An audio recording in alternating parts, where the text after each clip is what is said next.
Hello, how are you? I'm speaking English. I speak English. I live in Australia. I love everything. I'm gonna do this reaction. I have to do one, two, three. I'm gonna go here first. I'm gonna go. I'm gonna go for this one. Then I'm gonna go down. And here we go. Reaction number one. The Vivo X90 Pro Plus is the first phone to use the Snapdragon 8 Gen 2. The Verge. Vivo announced a trio of new flagship phone today, and sitting at the top is the X90 Pro Plus, complete with brand new Snapdragon 8 Gen 2 chipset announced just last week. The 8 Gen 2 is expected to appear in plenty of Android flagships over the next year, including Samsung's S23 series, but the X90 Pro Plus has the honor of being the very first to market. It also includes some serious camera hardware, putting it up there with the most ambitious smartphone cameras to date. Unfortunately for us, it's only launching in the Chinese market for now. Vivo doesn't outright name the X90 Pro Plus chipset as the 8 Gen 2, likely because of its partnership with MediaTek, but looking at the specs, you can connect the dots. The other two models in the series, the X90 and X90 Pro, use a MediaTek Dimensity 9200 system. Similarly, the previous Gen X80 Pro used a Snapdragon 8 Gen 1 and the X80 used a Dimensity chipset. All three models feature a 6.78-inch, 120Hz OLED panel, ship with Android 13, and come with up to 12 GB of RAM. Serious stuff. The three phones also include camera systems with Zeiss branding, with the Pro variants sporting a large Type 1 sized main sensor. Vivo uses low dispersion glass in its main camera lens.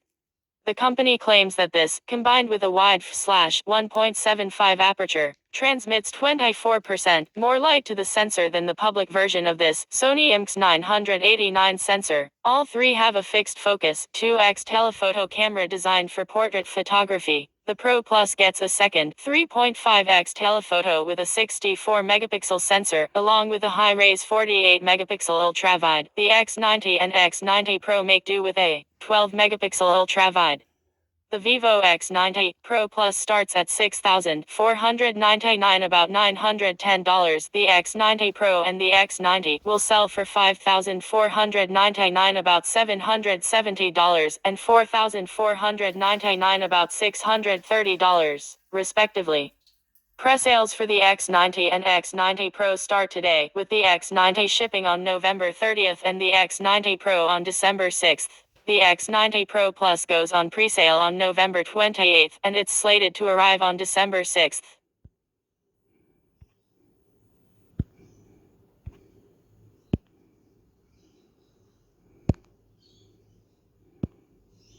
Qualcomm Snapdragon 8 Gen 2 leans into AI. The Verge. Qualcomm has announced all the details of its next flagship chipset, the Snapdragon 8 Gen 2, with a focus on better and more efficient performance for AI-related tasks. That extends from its updated AI-centric hexagon processor to smarter image processing and a new modem designed to wring the best performance out of 5G networks. It also supports Wi-Fi 7 because the numbers just keep going up. Compared to the Snapdragon 8 Gen 1, the Gen 2's Cryo CPU includes one prime core based on ARM Cortex-3 at 3.2 GHz. There are also 4 performance cores, one more than last year, at 2.8 GHz, and 3 efficiency cores at 2.0 GHz, all between 200 and 300 MHz faster than last year's hardware. Qualcomm says the CPU is 35% faster than the previous generation, with 40% power savings. Likewise, the Adreno GPU is up to 25% faster with 45% better power efficiency. The whole chip is built on a 4nm process, like the Gen 1. Qualcomm says it has made improvements all throughout the hexagon processor for up to 4.35x faster AI performance. Qualcomm also claims it's able to handle more complex tasks, like translating a language into multiple languages in real time. The always-on camera feature has been renamed to a less creepy always sensing. Just when we were starting to get on board with Wi-Fi 6, Qualcomm has leapfrogged ahead and added Wi-Fi 7. The 8 Gen 2 is the first system on a chip to support it. The Snapdragon X70 modem announced at Mobile World Congress earlier this year is on board, too, with its own AI processor to help boost 5G coverage and speed. The X70 also enables dual-active 5G SIMs, meaning you can use two different 5G networks simultaneously. More bars in more places indeed. On the audio side, there's now support for dynamic spatial audio, so sound moves with you as you move your head with compatible earbuds. It's a new addition to Qualcomm's Snapdragon sound platform, but something already offered by the likes of LG, Samsung, and Apple. You'll likely need compatible headphones to do the head tracking part. For gaming, the chipset now supports hardware-based real-time ray tracing for more realistic light and reflections. Companies including Oppo and Asus will support it in upcoming devices. The company's Spectra image signal processor now has a cognitive ISP label, with the ability to use real-time semantic segmentation for photos and videos. This helps the imaging system identify different kinds of subjects in an image and apply appropriate image tuning. In theory, it helps the camera distinguish between things like faces, hair, and skies and make color adjustments to each individually as the image is captured. This could make it easier to predict what a final image will look like in the viewfinder as you're taking it before software image processing does its thing. Snapdragon 8 Gen 2 is also tuned to support new image sensors from Sony and Samsung, the two companies that make basically every smartphone camera sensor. Curiously, the 8 Gen 2 supports 8K video capture and playback, but on-device and external display support tops out at 4K, so good luck watching your 8K footage. The always-on camera feature introduced with the Gen 1 has been renamed to a less creepy always sensing, and it supports things like automatically hiding notifications when it detects someone else looking at your phone screen. There's now support for dynamic spatial audio, so sound moves with you as you move your head. Qualcomm's list of partners for the Snapdragon 8 Gen 2 includes the usual suspects like Motorola, Oppo, and Asus Republic of Gamers brand, though Samsung is conspicuously missing from the list. It's not clear whether upcoming S23 flagships will include the 8 Gen 2 globally as early rumors indicate, or whether Samsung will keep using its own Exynos chipset in models sold outside of the US. In any case, we won't have to wait until the S23 arrives to check out Qualcomm's latest. The company says its new chipset will start appearing in devices before the end of 2022.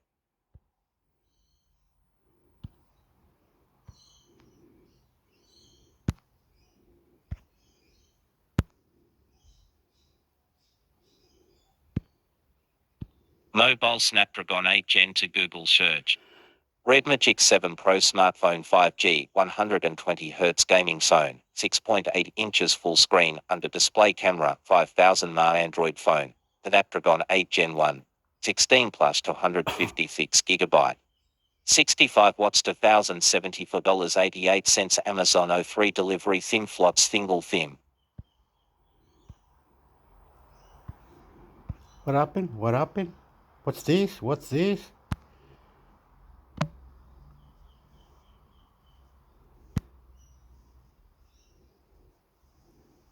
Well, you tricked me, did you? Or something?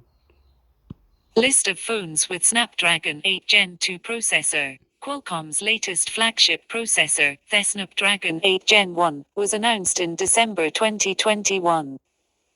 Since then, several smartphones have been using the SoC. The Snapdragon 8 Gen 1 did not meet the user's expectations, as several heating issues were reported on phones with the SoC. This may be due to Samsung's fabrication process, on which the Snapdragon 8 Gen 1 is built. Therefore, Qualcomm has released the Snapdragon 8 Plus Gen 1 to combat these issues.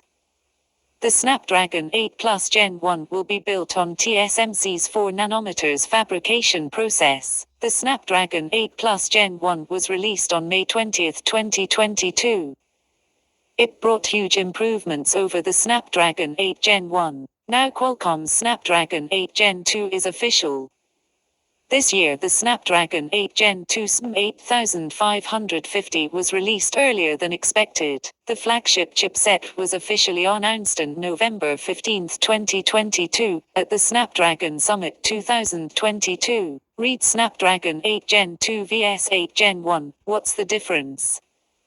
Latest news December 19, Nubia Z50 is now official in China with Qualcomm's flagship chip. It sports a 6.67-inch curved AMOLED panel with a resolution of 2400 x 1080 pixels FHD+, and up to a 144 Hz refresh rate. December 15, Moto X40 launched in China. It is the company's first Snapdragon 8 Gen 2 phone. It packs a 6.7-inch AMOLED panel with an FHD Plus resolution, a 165 Hz refresh rate, and HDR support. It may arrive in the global market as Motorola Edge 40. December 11, Xiaomi 13 and 13 Pro arrives in China. Qualcomm's flagship Snapdragon 8 Gen 2 processor. The chipset comprises 12GB LPDDR5 RAM and 256GB OFS 4.0 storage. The 13 series has a Leica branded triple rear cameras set up. December 8, iQOO has launched the iQOO 11 and 11 Pro in its domestic Chinese market. Both handsets feature the Snapdragon 8 Gen 2 chipset 6.78-inch E6 AMOLED display that supports a 144 Hz refresh rate. December 2, Vivo X90 Pro Plus is the world's first smart phone with the Qualcomm Snapdragon 8 Gen 2 SoC. It is expected to go on sale starting on December 6 in China. The Pro Plus comes with a 2 Plus E6 120Hz AMOLED panel with 1440Hz high-frequency PWM dimming and a 1200Hz instant touch sampling rate. The main camera unit is 50MP with an IMX 989 sensor, f/1.75 aperture, LED flash, and OIS. It is backed by a 4700 mAh battery with 80 watts fast charging and 50 watts wireless fast charging. Snapdragon 8 Gen 2 features. The Snapdragon 8 Gen 2 is more powerful and power-efficient than the Snapdragon 8 Gen 1 and the 8 Plus Gen 1. It is built on TSMC's 4nm node, unlike the Snapdragon 8 Gen 1, which is built on Samsung's node. The next generation flagship chipset has single Cryo Prime CPU based on Cortex-3 based at up to 3.2 GHz. Quad Cryo Performance CPUS 2X Cortex A715 plus 2X Cortex A710 at up to 2.8 GHz, and Triple Cryo Efficiency CPUS based on Cortex A510 at up to 2 GHz. It packs the Qualcomm Adreno Next Gen GPU Adreno 740. The processor will bring a new Snapdragon X75G modem. Qualcomm promises the new chip will bring 35% improvements in CPU and 25% performance improvements in GPU, probably compared to Gen 1. Qualcomm has confirmed that the Snapdragon 8 Gen 2 will be adopted by several OEMs such as Asus ROG, Vivo, Xiaomi, OnePlus, Oppo, Red Magic, Honor, iQOO, Motorola, Nubia, Shop, Sony, Mizu and ZTE. Here is the list of Snapdragon 8 Gen 2 phones expected/confirmed. An early release of the Snapdragon 8 Gen 2 also means an early release of flagship smart phones that the SoC will power. Perhaps we will see an early release of the Xiaomi 13 series. The Snapdragon 8 Gen 2 powered phones list may include Xiaomi 13, 13 Pro, Moto X40, Edge 40 Pro, Samsung Galaxy S23, S23 Plus, S23 Ultra, OnePlus 11 and 11 Pro, Vivo X90 Pro Plus, Samsung Galaxy Z Fold 5, iQOO 11, 11 Pro, Oppo Find X6 series. Official list of smart phones launching with Snapdragon 8 Gen 2 white heavy checkmark 1. Xiaomi 13 Series 2. Oppo Find X6 Series 3. Motorola X44. OnePlus 11 5. Vivo X90 Pro Plus 6. iQOO 11 Series number. Snapdragon Summit number. Snapdragon.twitter.com/8klq0jmfzq. Abhishek Yadav at Yoghish, November 16, 2022 1. Xiaomi 13 and 13 Pro. The Xiaomi 13 and 13 Pro are expected to release by the end of the year. These will be one of the first smart phones to feature the Snapdragon 8 Gen 2 chipset. The Xiaomi 13 will have a 6.38-inch curved OLED 120Hz display, Snapdragon 8 Gen 2 chipset, rear camera setup, 50MP Sony IMX 989 plus 50MP ultra-wide camera plus macro camera, and a 4500 mAh battery with 67 watts fast charging. On the other hand, the Xiaomi 13 Pro 6.7-inch curved 120Hz I6 AMOLED, Snapdragon 8 Gen 2 chipset, triple camera setup, 50MP Sony IMX 989 plus 50MP ultra, wide camera plus 50MP telephoto, 32MP front camera, and a 4800 mAh battery with 120 watts fast charging. 2. Moto X40 Edge 40 Pro. The Moto X40, or the Moto Edge 40 Pro, is also one of the first phones to feature the Snapdragon 8 Gen 2 chipset. The key specifications of the Moto X40 include a 6.7-inch curved 165Hz AMOLED, Snapdragon 8 Gen 2 chipset, triple camera setup on the rear, 50MP plus 50MP plus 12MP, 60MP front camera, and a 5000 mAh battery with 68 watts fast charging. The phone will likely debut outside China by Q1 2023. Meanwhile, the China release seems very soon, as the phone has already been listed on Tenna. 3. Samsung Galaxy S23 Ultra. The Samsung Galaxy S23 Ultra has surfaced on the web for a long time. The Galaxy S23 series will be powered by the Snapdragon 8 Gen 2, including the Galaxy S23 Ultra. The Galaxy S23 Ultra will likely have a 6.8-inch 120Hz curved OLED, Snapdragon 8 Gen 2 chipset, 200MP primary camera, 40MP front camera, and a 5000 mAh battery with 25 watts fast charging. The Galaxy S23 Ultra will likely launch in January or February 2023. 4.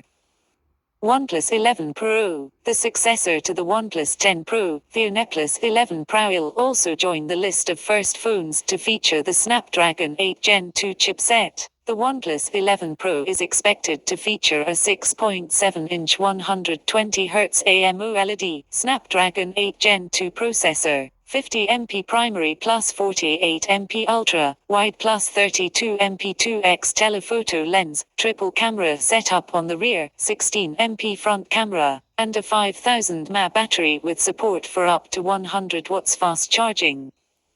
The OnePlus 11 Pro should be released by the end of 2022, perhaps in December. 5.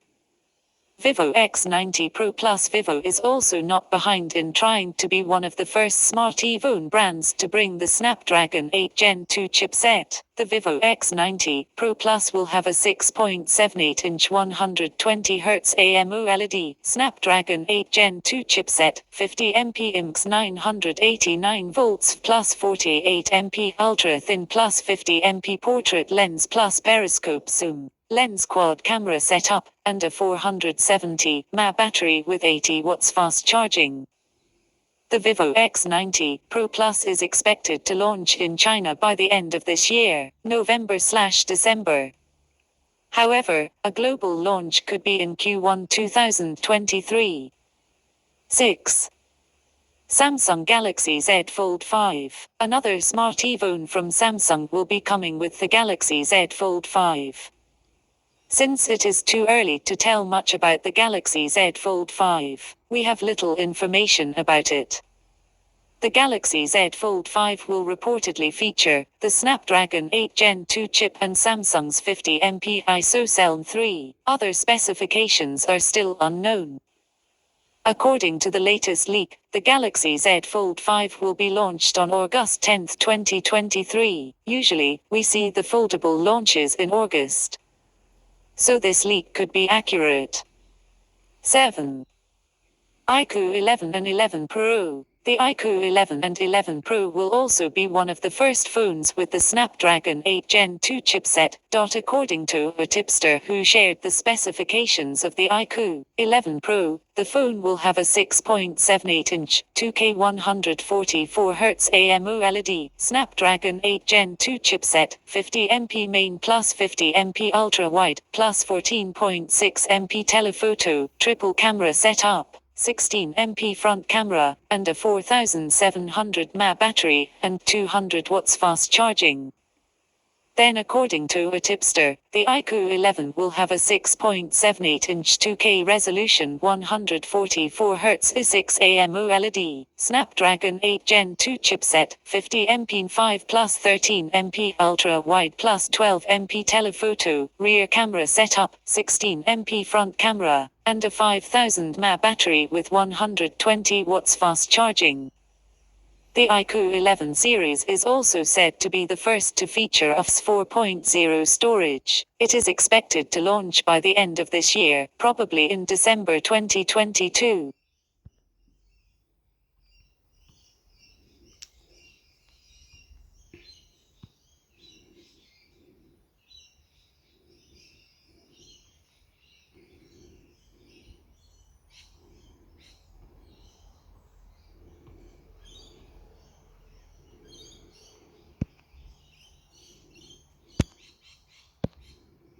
iQOO 11 Pro specifications, price in India, launch date. The Tech rating. The overall phone rating, shown here, is based on review by our editors.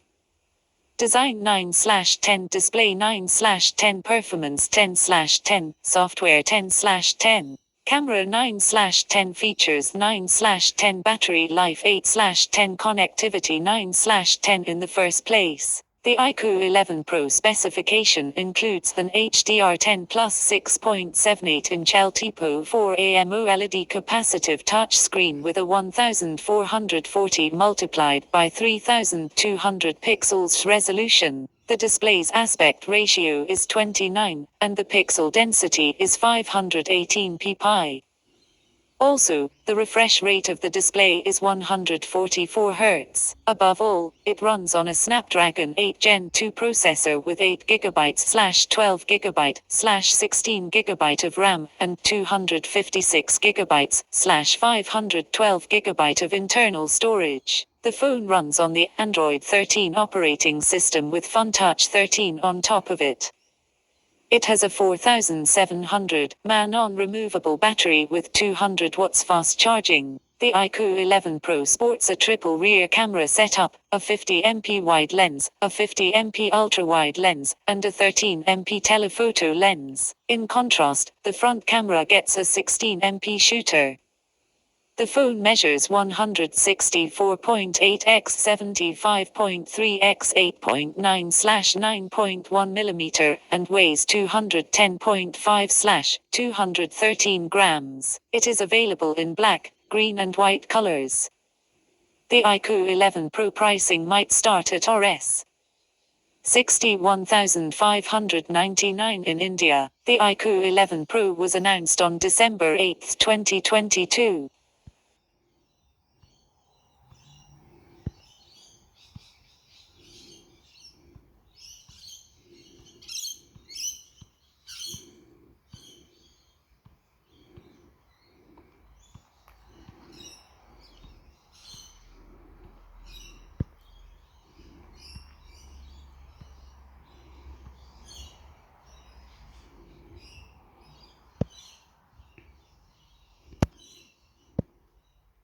Snapdragon 8 Gen 2 mobile phones price list 2023 SmartBricks. We have listed here the best mobile phones with Snapdragon 8 Gen 2 chipset from popular brands in India. Check out the collection and shortlist the best suited device.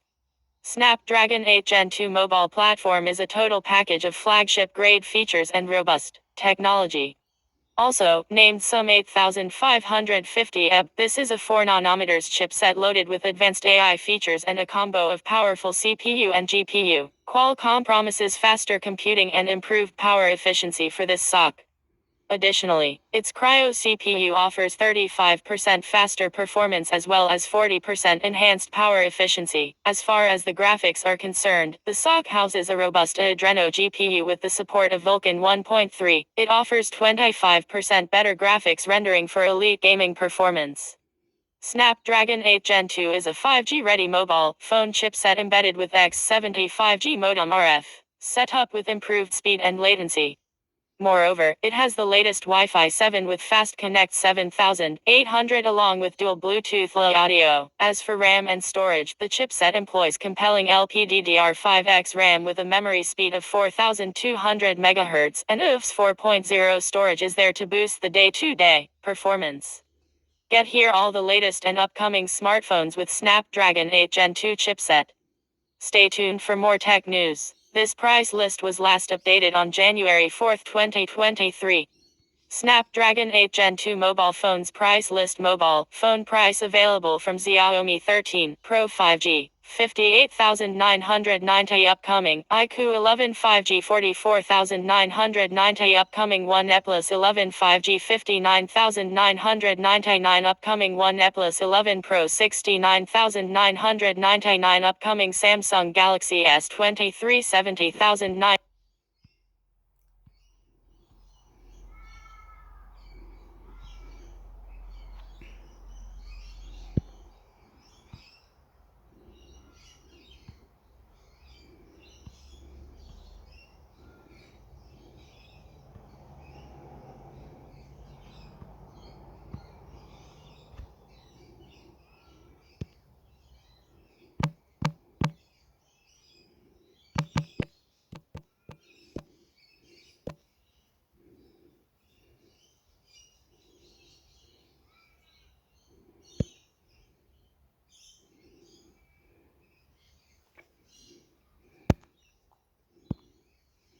Android's next flagship processor is Qualcomm Snapdragon 8 Gen 2.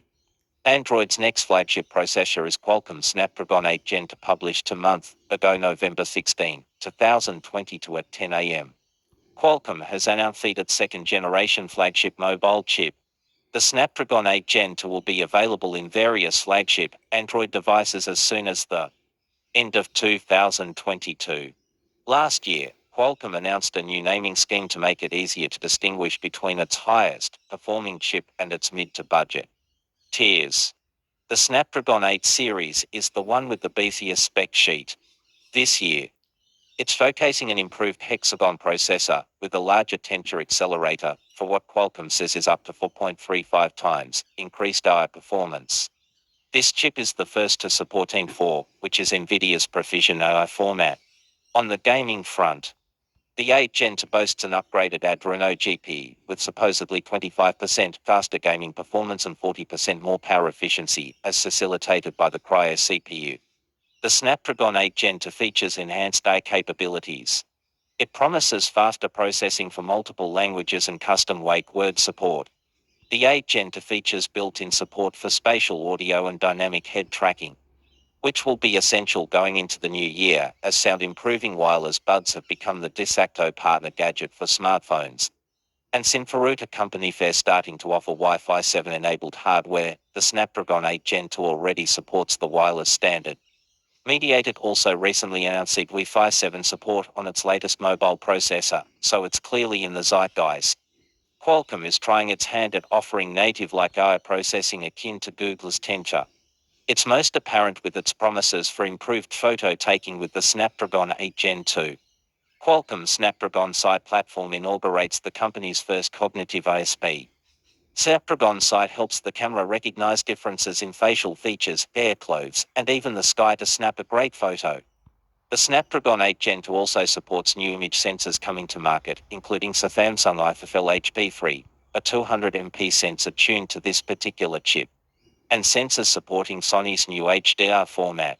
You can expect the new Snapdragon 8 Gen 2 to crop up in future Motorola and OnePlus devices.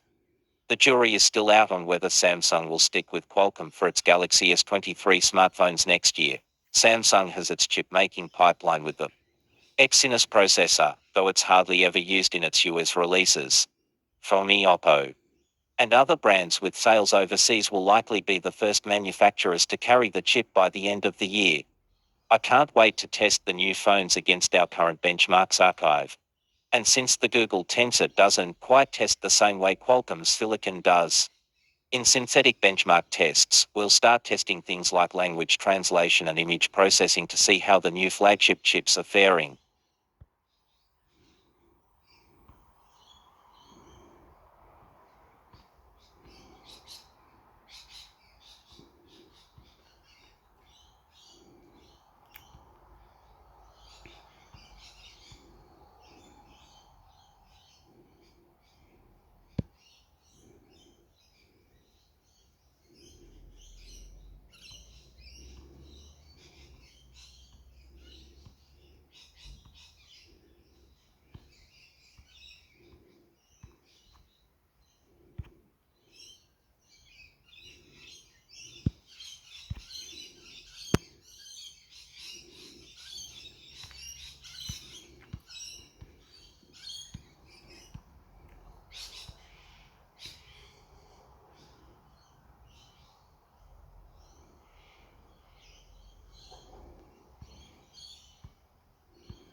Tech News, 5 things to know in Australia today.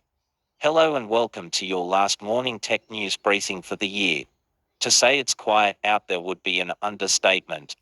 But while there isn't much doing, what have 2020 to wrap up lists spanning everything from best TV shows, best movies, worst movies, our favorite gadgets, the biggest data breaches and our thoughts on the phone-a-stack came out this year to keep you somewhat entertained.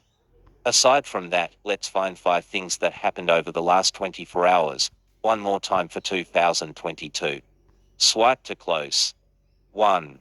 Twitter glitched, but it worked for Ellen. We reported yesterday Twitter was suffering a glitch that was preventing users from, well, using the social media site. Overnight, Elon Musk addressed the issue, short of, I guess that's the end of that one, then. Works for me. Elon Musk at Elon Musk, December 29, 2022. Doom scroll on your fridge. Samsung has announced its latest smart fridge called the Bespoke Refrigerator Family Hub Plus. The new fridge includes a 32-inch screen, so users can watch TikTok videos and buy Amazon groceries. It's the latest addition to Samsung's SmartThings home product line, though there's no release date and we're not even sure if it's coming to Australia. 3. A more budget-friendly and colourful Samsung phone still on Samsung, but shifting over to phones. And Verge is reporting that a fresh batch of renders allegedly show an upcoming Samsung device in a range of fluffy colours has been leaked. The leak is courtesy of the tech outlook spotted by Xstar developers and features the Galaxy A34 with some more mid-range specs. While it seems to boast a 6.5-inch 1080p OLED screen and 48-megapixel main camera, it may also come in lime, purple and pearlescent. Look out Pixel 6a, you may have some competition. 4. Good to see the medical field embracing technology, just not like this. Over in the UK, a medical practice mistakenly texted patients that they have aggressive lung cancer, instead of wishing them a Merry Christmas. 5. How Google speakers allowed snooping over on the bleeping computer. They are reporting that a bug in Google Home smart speakers allowed installing a backdoor account that could be used to control it remotely and to turn it into a snooping device by accessing the microphone C. A researcher discovered the issue and received $107,500 for responsibly reporting it to Google last year. Earlier this week, the researcher published technical details about the finding and an attack scenario to show how the flaw could be leveraged. Bonus item: bring in 2023 the right way. If you start watching Iron Man 3 at exactly 11 hours 55 minutes and 50 seconds p.m. on New Year's Eve, the clock in the real world will hit midnight at exactly the same time as it does in the movie, so you can celebrate the new year with Tony Stark.pic.twitter.com/to P03X Beats Taylor. At Taylor True Facts, December 20, 2017. Thanks for reading, folks. We truly appreciate the support. We'll see you next year. Stay safe.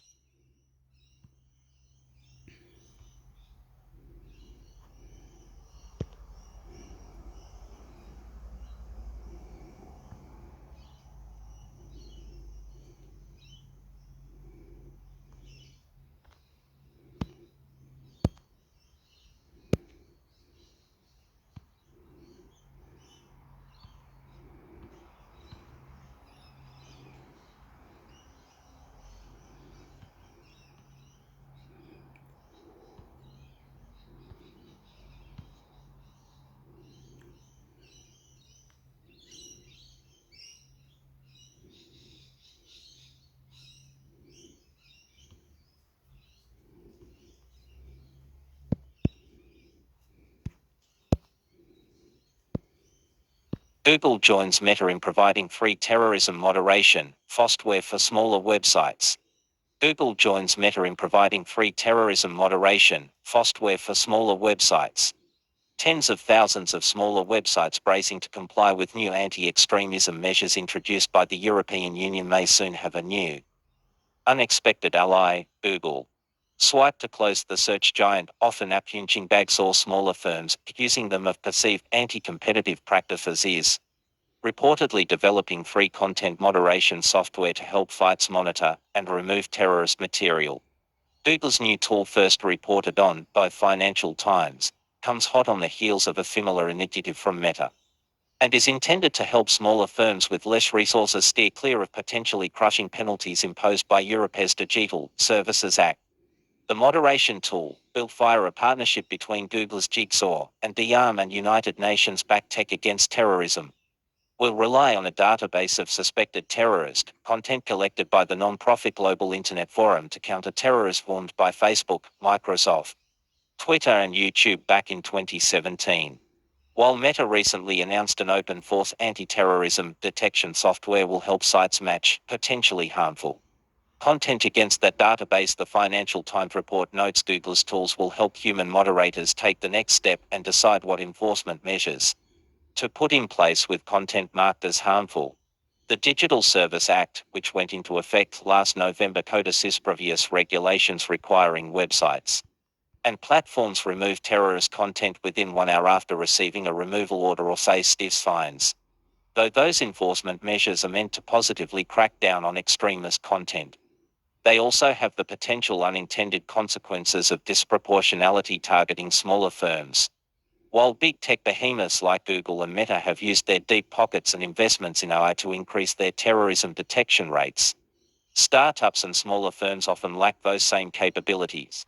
There are a lot of websites that just don't have any people to do the enforcement, Jigsaw CEO Yasmin Green told Financial Times it is a really labor-intensive thing to even build the algorithms, and then you need all those human reviewers. A Google spokesperson told Gizmodo in an email, terrorism is an attack on open societies, and addressing the threat posed by violence and hate is a critical challenge for us all. Jigsaw and Tech Against Terrorism, in collaboration with the Global Internet Forum to Counter Terrorism GIFET, are working to develop a new web app that enables small and medium-sized platforms to triage and action on URLs and hashes that exist in counter-terrorism databases. The spokesperson went on to say, this coalition of partners will invest in researching ways to support small and medium-sized platforms in curbing the spread of violent extremist content. Tech Against Terrorism did not immediately respond to our request for comment. Google isn't necessarily helping out these smaller and medium-sized fights merely out of the goodness of its heart. Though the project isn't expected to rake in profits in the near term, Green told Financial Times it's in Google's best interest to support a compliant and terrorism-light web. There's an understanding that there's a long-term business return, Green said. Google needs a healthier internet. News of Google's tool comes roughly a month after Meta announced it would make its new Matcher Action HMR moderation tool available to a wide range of companies interested in detecting terrorist or extremist content. In that case, the HMR tool uses hashes of known terrorist content to let platforms or sites detect duplicate images or videos, and then potentially take enforcement action against them.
Twitter closing Seattle office. Employees will work from home, reports. California opt-out and privacy rights information we share with third parties. We share your personal information with our subsidiaries and affiliates, advertising partners, ad networks, marketing partners, and list rental services.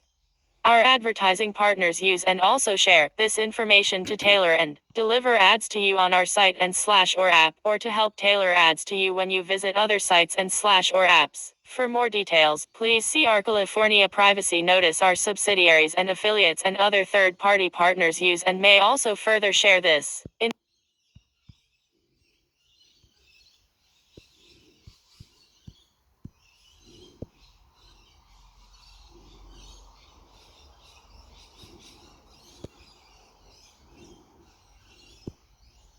The Guardian newspaper offices close after ransomware attack. California opt-out and privacy rights information we share with third parties. We share your personal information with our subsidiaries and affiliates, advertising partners, ad networks, marketing partners, and list rental services.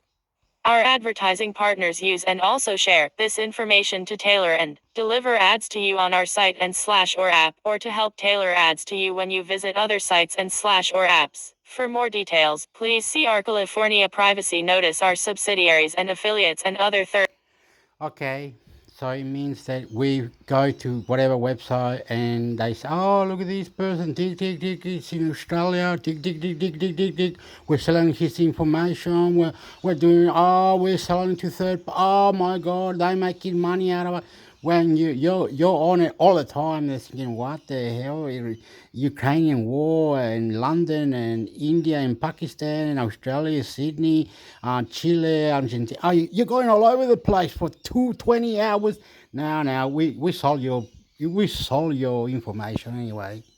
Share this information for their own purposes.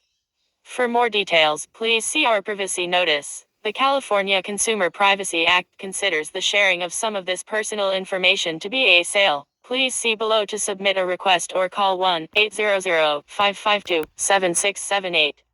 Certain third parties with whom we share your personal information may resell or share it. You can opt out of the resale or sharing of your personal information to the third parties listed here. Manage consent preferences. Strictly necessary cookies are essential for the website to function correctly. These cookies may also be used to assist in fraud prevention and security. You can set your browser to block or alert you about these cookies, but without them, performance of the site may be affected and you may not be able to take full advantage of all services and / or features of the site. These cookies are necessary for the website to function and cannot be switched off in our systems. They are usually only set in response to actions made by you, which amount to a request for services, such as setting your privacy preferences, logging in or filling in forms. You can set your browser to block or alert you about these cookies, but some parts of the site will not then work. These cookies do not store any personally identifiable information. We and our service providers, such as Google Analytics, use analytics cookies to collect information about your use of the website to help create reports and statistics on the performance of the website, which enable us to improve the way they work. Analytics cookies collect information, such as your IP address, type of device, operating system, referring URLs, country information data and time of page visits and pages visited. This information allows us to identify overall patterns of usage on the website, and help us record any difficulties you have with website. For information about how to opt out of Google Analytics cookies, please use the following link. Google Analytics. Residents of CA and VA have certain other rights with respect to their personal information. Should you wish to exercise any of those other rights, please indicate your preferences through the Submit Request link provided below. Submit request. If you are a CA or VA resident and currently subscribe for or are a former subscriber of home delivery of the print edition of the New York Post, you may opt out of offline third-party sales by using the Submit an Opt-out Request link below. Submit an opt-out request. Do not sell or share my personal information for NIP internet and mobile users if you do not wish for us or our third-party partners such as advertising, networks and social media platforms to sell or share your personal information to others. Please click the red Do Not Sell or Share My Personal Information button provided below. If you access this site and / or app from other devices or browsers, or clear your cookies on your devices or browsers, you will need to indicate your preferences again from those devices or browsers. Please note that after making your do not sell or share request, you may still see advertising, and we may continue to share personal information with our service providers who use such information on our behalf. To learn more about interest-based advertising across sites and additional opt-out choices, you can visit http://optout.aboutads.info and http://optout.networkadvertising.org. We and our service providers, such as Google Analytics, use analytics cookies to collect information about your use of the website to help create reports and statistics on the performance of the website, which enable us to improve the way the site works. Analytics cookies collect information, such as your IP address, type of device, operating system, referring URLs, country information data, and time of page visits and pages visited. This information allows us to identify overall patterns of usage on the website, and help us record any difficulties you have with website. Functionality cookies collect information regarding your choices and preferences, such as your language preference, username, or location, to provide a more personalized online experience and show you content relevant to where you are, such as customizing a certain webpage or remembering if we have asked you to sign up for our services. With mobile or other internet-enabled devices, functionality cookies may collect a unique identifier assigned to an internet-enabled device, mobile, tablet, geolocation data, or other traffic information for that device. These features help us improve your experience with the website. For example, to determine the appropriate device location during a session or count articles viewed, we and our service providers, such as Google Analytics, use analytics cookies to collect information about your use of the website to help create reports and statistics on the performance of the website, which enable us to improve the way the site works. Analytics cookies collect information, such as your IP address, type of device, operating system, referring URLs, country information data, and time of page visits and pages visited. This information allows us to identify overall patterns of usage on the website, and help us record any difficulties you have with website. Obsolete/cookies not in use. These cookies may be set through our site by our advertising partners. They may be used by those companies to... Okay, stop repeating yourself and telling us that we have to press the button to let them know that we don't care about the cookies. So you say, oh, do you agree with the cookies to continue on this website? You go, yes. And how do we stop pressing the word cookie? I don't know how. I got no idea. We'll figure it out or something. Why you keep us on a third party thing? You're horrible, man. You're horrible, right? I'm not listening to you anymore. You know what I mean?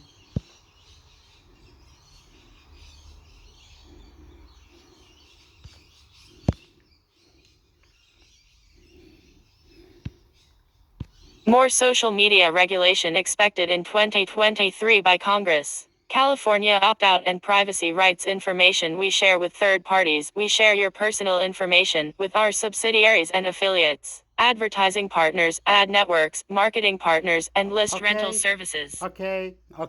Now you keep going about it. Some of us, excuse me, don't give an F, why, you, poop, whatever, to how we use the internet. We just go into it without no hesitation and not caring the world, right? And the AI now is listening. The algorithm is listening, and they always do naughty things to us. So why don't you say to us, oh, use this. This will stop third-party cookies if they are bad. What we do, we have the blocker that does that, but it doesn't really tell us anything about website. Did it tell it?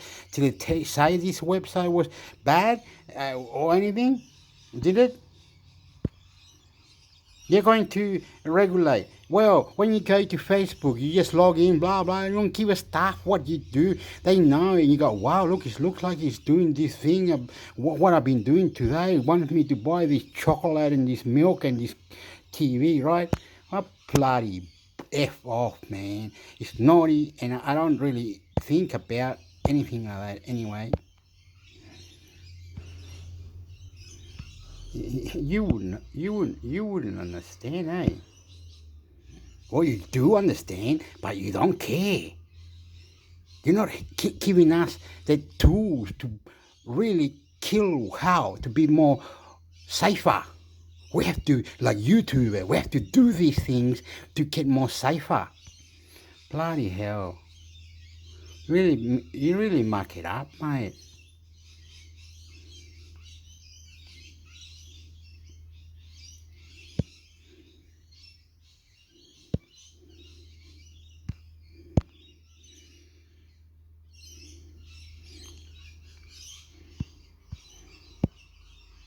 Tesla driver charged with driving while asleep. News.com.au, Australia's leading news site. German police have charged a man with dangerous driving after he fell asleep behind the wheel of a Tesla. Police said the 45-year-old man was driving at 110 kilometers per hour on a motorway east of Frankfurt when they signaled for him to stop. A statement released by Bavarian police said, he did not respond to stop signals or repeated horns from the officers. Officers found that the Tesla driver was reclining in the seat with his eyes closed and his hands off the steering wheel, police said. This strengthened the suspicion that he had left the controls to the autopilot and had fallen asleep. After about 15 minutes, the man finally woke up and followed the instructions of the police. Police said the man appeared to be affected by drugs or medication, and his seat was reportedly in a reclined position. They said they also found a so-called steering wheel weight in the footwall. This device is attached to the steering wheel to trick the vehicle's safety system by pretending that your hand is on the wheel.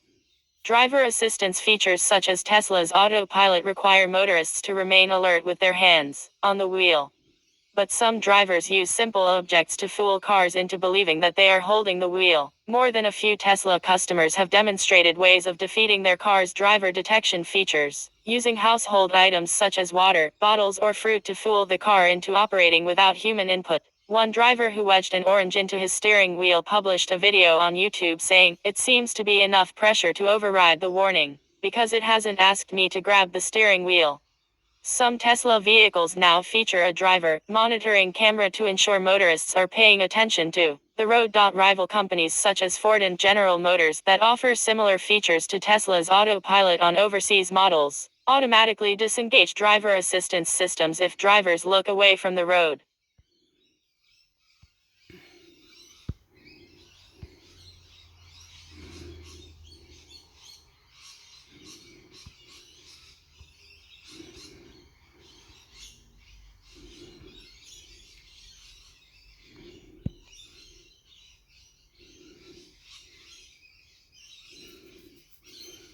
This is the Australian news, everyone, not anyone else.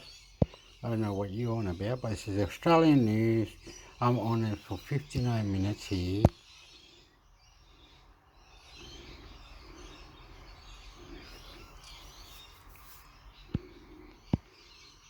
Former Prime Minister Scott Morrison's Twitter details leaked in alleged 400 meters user hack. News.com.au, Australia's leading news site. Former Prime Minister Scott Morrison is one of many public figures stung in an alleged security breach in which a hacker has claimed to have obtained the data of 400 million Twitter users.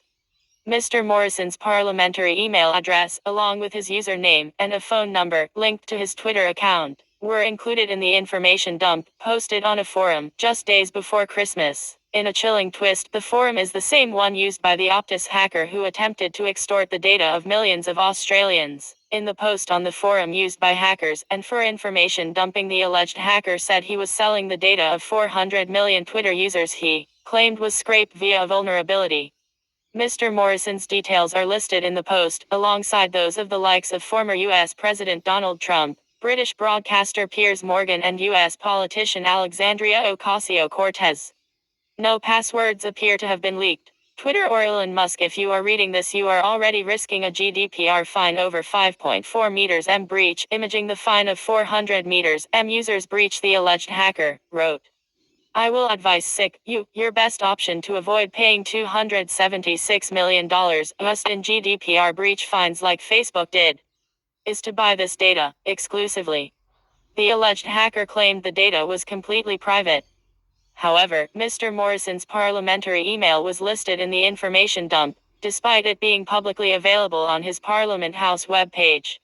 Mr. Morrison's office was contacted for comment. Israeli cyber intelligence agency, Hudson Rock, responded to the issue on Christmas Eve, saying it was not possible to verify whether 400 million unique accounts had been compromised. From an independent verification, the data itself appears to be legitimate and we will follow up with any developments, the firm tweeted on Christmas Day. But in another twist, Hudson Rock days later confirmed Piers Morgan's account had been hacked. This is likely not a coincidence. The reveal of the email address may have been just what the hacker needed to find passwords for the account, or social engineer his way, it said.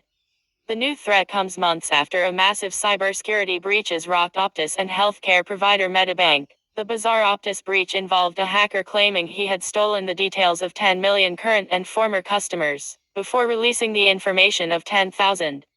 He then apologized and backed down from his attempts to solicit millions from the government. Earlier this month, Russian hackers posted the private data of customers in a series of posts, with the company refusing to agree to a ransom demand from the hackers. Read related topics. Scott Morrison. Okay, we need to have some kind of a alert or something that does blah blah blah 3 to 4 things before we get hacked. If something was trying to hack, it has to manipulate that hack and get rid of it. What does that? That get rid of it. Do you know what I mean? But no, I do not understand this. I'm not a very clever person, but you know, sounds ridiculous, eh?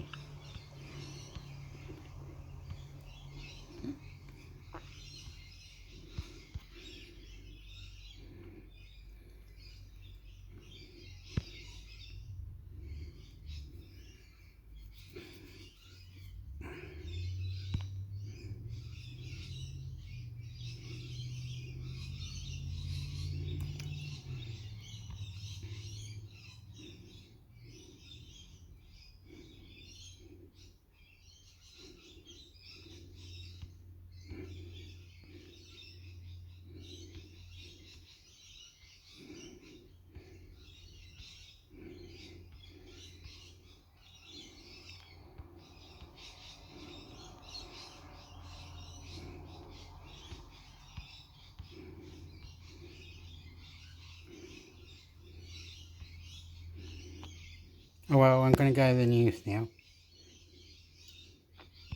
So how do we do it? National breaking news. Okay.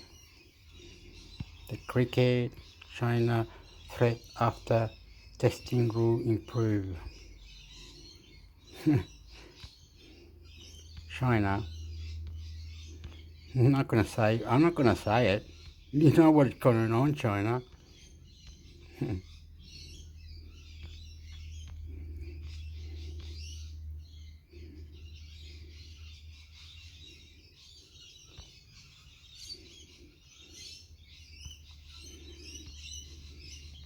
No, I don't like any of that.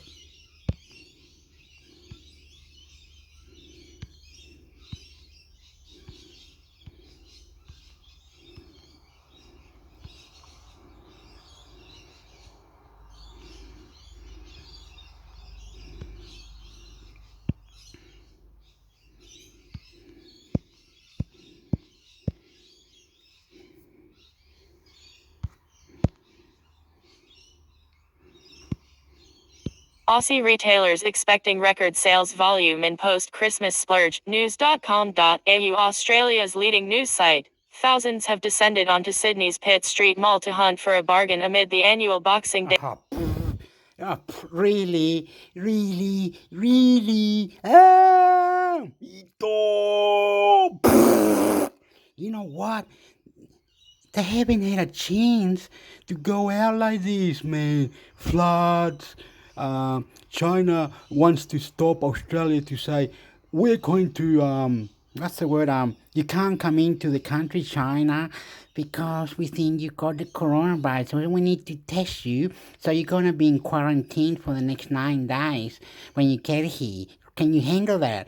So, no! Vomit!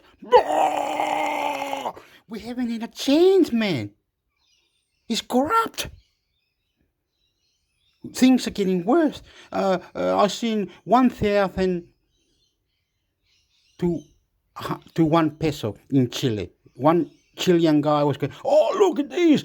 Their American dollars jumped to 1,000 to one peso, 100 peso, whatever it is. So it's 1,000, and Australia, whoa, bomb it now. Fucking, how crazy are you? You just heard that the Prime Minister got hacked. Now you're gonna Australia copped it heaps, man. Now that's enough. How much do you need for people to go and have fun and enjoy themselves? No, many, about 50,000 houses all flooded. There's more floods in Western Australia, more stupid things, and it's gonna keep going with the weather, with the cars, which are electric cars. Everybody cannot buy electric cars. We're paying high prices for petrol, food, cigarettes.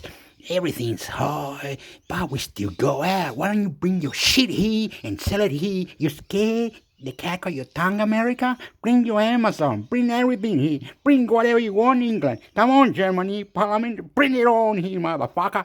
Because you're scared. Cat got your tongue, mate. Business that's here. We don't buy nothing. We don't care anymore. Live or die. We spend $1 million for you. You want $1 million for your fucking computer? You want $1 million for your car? Fucking we give it all, mate. You destroy the weather. You fuck with the Europeans. You fuck with China. I love you, YouTube. Sales. For the first time in 2 years, Australians across the country. Sales without COVID restrictions. Despite inflation and cost of living concerns, forecasts by the Australian Retailers Association predicted $23.5 billion would be splurged by the nation's shoppers. ARA Chief Executive Paul Zerars said the record-high predicted spend is expected to grow 7.9% on last year's post-Christmas figures. Christmas trading is focused on gifts for others. Post-Christmas, Australians typically turn their minds to purchases for themselves, he said. It's been a tough year for many, and this year we are seeing what we are calling freedom spending, where people reward themselves after an intense and challenging period. The rush to get out and indulge the senses, eat, drink, and be merry remains a constant through this holiday period as Australians recover their post-pandemic mojo. Between December 26th and January 15th, the association's modelling identifies New South Wales as the nation's spending hotspot, predicting a $7.4 billion receipt. Indeed, Sydney shoppers, it seems, have braved the traditional Boxing Day weather for their chance to snap up a good deal in the CBD. Despite the mercury reaching 25°C before midday, expected to climb to 29°C, thousands were seen visiting the Pitt Street Mall on Monday afternoon. NSW Treasurer Matt Keane said the Boxing Day sales would boost local businesses still recovering from COVID restrictions. The Boxing Day sales are an opportunity for people to bag a bargain, but also to support local retailers, many of whom have had a challenging few years and are starting to bounce back, he said. It's predicted that there will be a rise in shoppers compared to last year, so I'd encourage everyone to be respectful and patient if you are heading out to the shops. Read related topics, Sydney.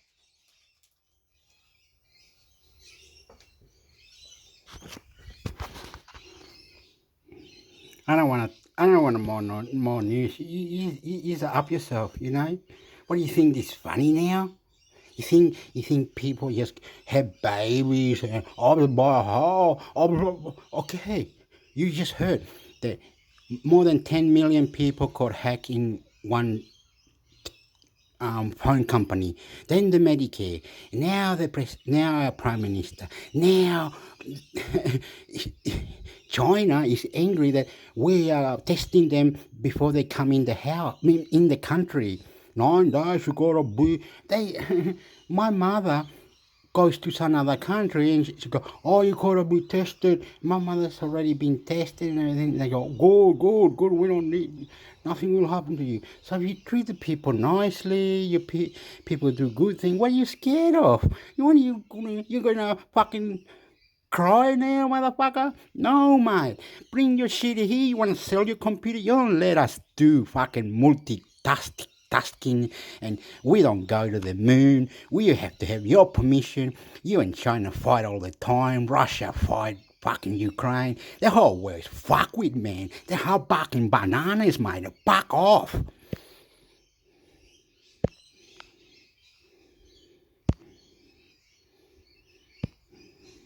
iPhone batteries are getting more expensive. Here's when the price goes up. Tom's Guide. Home news. Apple iPhone batteries are getting more expensive. Here's when the price goes up. Image credit. Poravut Sirifirun/Shutterstock. If you have an old iPhone and are looking to replace the battery, you could be in for a shock, as Apple has announced a price increase for the new year. Come March 1, 2023, those with certain Apple devices will be charged an increased rate for battery replacements. The current out-of-warranty battery service fee will apply until the end of February 2023. Effective March 1, 2023, the out-of-warranty battery service fee will be increased by $20 pound 20/$0 36 for all iPhone models prior to iPhone 14. Apple explains on its iPhone battery replacement and repair page. Opens a new tab.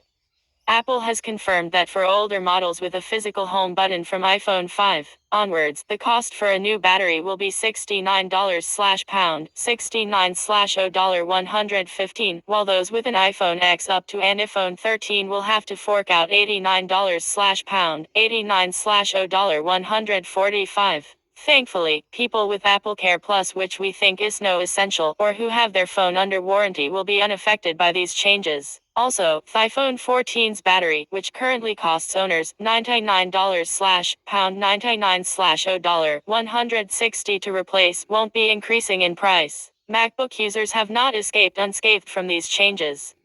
A MacBook Air M2 battery replacement will go up from $129/pound 129/$189 to $159/pound 159/$0 265 on March 1st. And replacing a MacBook Pro battery will increase by $50/pound 46/$0 110 on the same day. For iPads, the good news is that the 10th generation iPad released in 2022 will see no battery price increase, and neither will the current iterations of the 12.9-inch iPad Pro and 11-inch iPad Pro. Unfortunately, earlier models of these tablets will see their battery replacement fee increase by $20/pound 30/$0 40. The new prices will also apply to the older 10.5-inch and 9.7-inch iPad Pros, as well as iPad mini. These pricing changes do not seem to be region-specific, with similar rises worldwide reflecting increased costs globally. Of course, protecting your battery is the best option to make sure it doesn't need replacing, and one of the best ways is to keep your device between 20% and 80% charged. iPhone users should also learn how to check iPhone battery health, though. Keep an eye on how their battery is faring. Today's best in 10,000 mAh portable charger deals. Get instant access to breaking news, the hottest reviews, great deals, and helpful tips. Andy is Tom's Guide's trainee writer, which means that he currently writes about pretty much everything we cover. He has previously worked in copywriting and content writing, both freelance and for a leading business magazine. His interests include gaming, music, and sports, minus particularly Formula One, football, and badminton. Andy's degree is in creative writing, and he enjoys writing his own screenplays and submitting them to competitions in an attempt to justify 3 years of studying.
SBS live streams and podcasts. Visit inclusion-program.com.au. You're listening to SBS on the Money with Ricardo Gonçalves. Hi everyone, it's your daily 10-minute business and finance news wrap for this Friday, the 23rd of December 2022. Today, the S&P ASX 200 down 0.6%, 7,107, the last trading day before Christmas. For the month, though, the Australian share market declined 3.5%. So anyone really waiting to see the so-called Santa rally may have been disappointed. So the question is this Santa rally real or is it a myth? I spoke earlier with Carl Capelinga. He's an analyst at Think Markets, but first asked him about the day's market action. Yeah, well, it is, unfortunately, Ricardo, a pretty soggy end to 2022, or it's looking that way at least. Markets are concerned primarily about how the Chinese reopening is going, so we're not getting a lot of firm and reliable data as to infections and deaths, and then markets are extrapolating into the future and saying, well, if, for example, roughly 2/3 of Australians got COVID, what sort of percentage impact would that have on the Chinese economy? For example, if 2/3 of Chinese people got COVID, what would happen to the workers? What would happen to the factories? And more broadly speaking, what would happen to global supply chains? And then the potential that they export another wave of inflation, potentially even COVID variants to the world. Can we talk about this phenomenon called the Santa rally? Does it actually exist? Does Santa actually exist? And at the same time, because if this Santa rally phenomenon is very common, it didn't happen this year because the market's down in December. Well, look, no, the Santa Claus rally definitely exists. It doesn't happen every year. It's, there are lies, damn lies, and statistics. So the stats are very clear, though. The last 2 weeks of December are generally up weeks. So we're talking order of magnitude about 2% of the market's annual gain occurring in those last 2 weeks. Now, on average, if you go back about 40 years, the All Ords Accumulation Index, so adding back dividends, is up about 12% per annum. So we're talking about 1/6 of the entire annual gain occurring in about 1/25 of the annual sample. The other thing is the reliability of the Santa Claus rally. It's not just the magnitude, it happens very often. So we're talking about 85% of the times those last 2 weeks are up weeks. It didn't happen this week because if 85% of the time we're up in these 2 weeks, there's potentially 15% of the time we're down. Look, it is a 2-week sample. It hasn't happened this week, but there is a possibility Santa gets all his Christmas business out of the way and he visits next week. When you look at the events of the past couple of, weeks leading into Christmas, right, what do you think were the key market themes that saw shares not necessarily do well? Yeah, look, we were going very well and on track for a Santa Claus rally until the Federal Reserve meeting for December, where they really did surprise the market with their interest rate outlook. So they increased what markets were expecting in terms of their final interest rate rate by about 50 basis points. And that really turned the dynamics of risk around for markets. And really, we've seen a pretty steady decline since then. Final time I'll speak to you this year, so can you look into your crystal ball? What do you think will be the key themes for 2023 and the investment opportunities? Look, well, I think certainly in the first half it still will be very much focused on this China reopening and whether it goes, the right way or the wrong way, not just for them, but what ramifications has for the global economy. Obviously, the markets are still enthralled by inflation numbers, by interest rates and the path thereof. And look, the other theme, I think, for local investors will be commodity prices and how they hold up if we do see a broader global downturn. And finally, of course, Ricardo, certainly think markets clients are enamoured by lithium stocks. That's another big story. It's been coming off the boil over the last few weeks, and we do have a bunch of clients that are really questioning their faith in that trade. I'll give you the big tip for 2023. Many are talking about copper as the next big lithium. Very, very tight supply side of the market. And of course, we do have growing demand from those EV battery manufacturers as well, so maybe one to keep an eye on. Carl Kapalinga there from Think Markets. We've kept this podcast short today. It's been a quiet trading day in the markets. This is the last podcast for the year. SBS On The Money will return on Tuesday, the 3rd of January 2023. Speak to you then.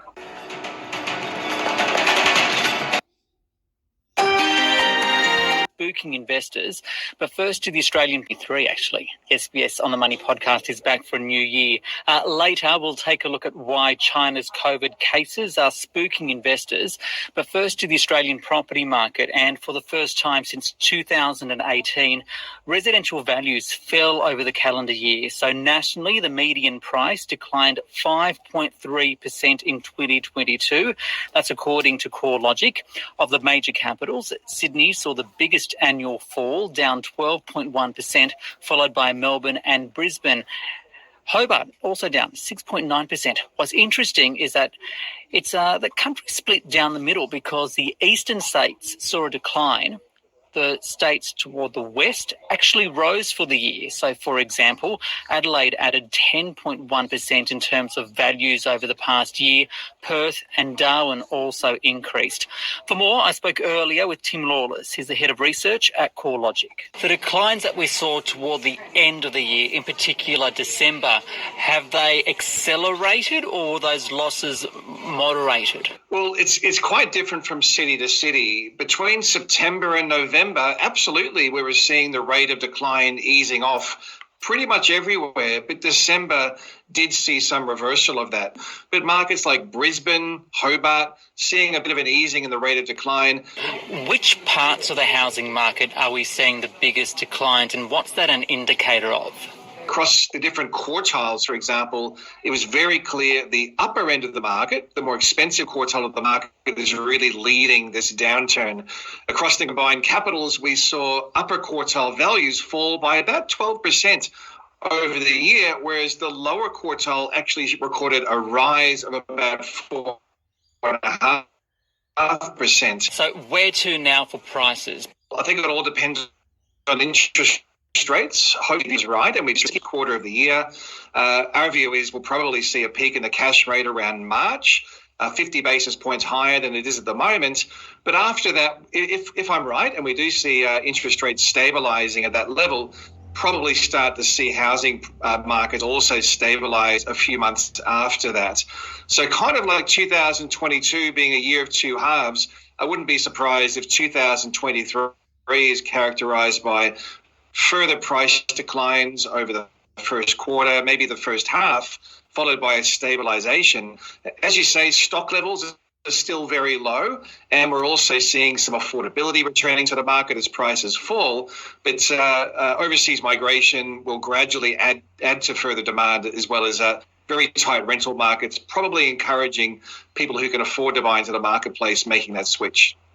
And do you think we'll see a flurry of selling activity in the first half of the year? Because I've heard of some anecdotal evidence of many vendors holding off from potentially selling during the spring selling season to see what would happen with interest rates, to wait to see if the market calms down a bit and then come on in the first half. It's fair to say there's quite a bit of pent-up supply in the wings. As you say, Ricardo, we haven't seen much of a spring or early summer selling season. I think there's probably quite a few vendors who are waiting to sell, potentially waiting for market conditions to improve and selling conditions to improve. Normally through the first quarter of the year, we do see a flurry of activity. It's quite seasonal between the beginning of February all the way through to leading into Easter. So time will tell, but I wouldn't be surprised if we do see quite an uptick in the number of homes coming onto the market.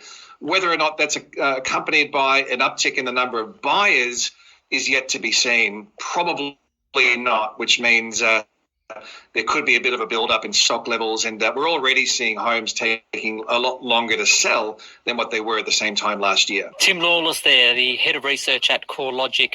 Let's go to the share market now, which started the year in the red. The S&P ASX 200, 6,946. That's a decline of 92 points, or 1.3%. For more, I spoke with Stuart Roberts. He is an analyst at Stocks Down Under. Stuart, the market's taking a bit of a battering today despite a stronger open. Why? So it's basically China. everyone's concerned that the amount of COVID cases in China will hamper the reopening of that economy. And so people have been quite nervous about that. I actually think that's a buying opportunity there because from all I'm seeing from the leadership in China, China is open for business. But in the short term, people are scared that reopening will be cut short again. Looking at that, do you think it's a bad omen for 2023, given that we saw the share market fall quite dramatically over the past year, and now we're starting in the red? Quite the contrary. The willingness of the market to look through this, we'll see in the next few weeks, I think. We're waiting for China to open up properly for 3 years now. Interest rates have gone up a lot, but it looks like we're seeing inflation moderate a little bit. Price of energy is coming back. There's a lot of reasons to be optimistic about the market. I just think there's not enough people around in the market to appreciate that it's going to be a good year. What do you expect then to be the key themes of 2023? China's reopening is number one amongst them. The world's second largest economy, once it gets ahead of steam and becomes the workshop of the world like it normally is, will be a big deal. I also think travel stocks are going to be a big deal in the light of that, with all those Chinese travelers joining the rest of the world in moving around a lot more. And I also think that the battery mineral space is going to be important, because you're going to be seeing that head of steam we've seen in the last couple of years in the uptake of electric vehicles to also be important. We've seen lithium and other battery minerals come back a little bit, but there could be some interesting buying opportunities there. Stuart Roberts there from Stocks Down Under. This SBS On The Money podcast is provided for informational purposes only. Okay, I just like to say that I'm from Chile, and in my country, Chile, the dollar is higher than the peso, and we are doing mining. Peru is corrupt. Anyway, we're losing out. Everybody's losing out in Chile, Argentina, and this coronavirus, but it's all right. We're going to fight. We're going to help. We're going to do many good things from here on, right? Beautiful. I love you. Subscribe to Intermix Hector.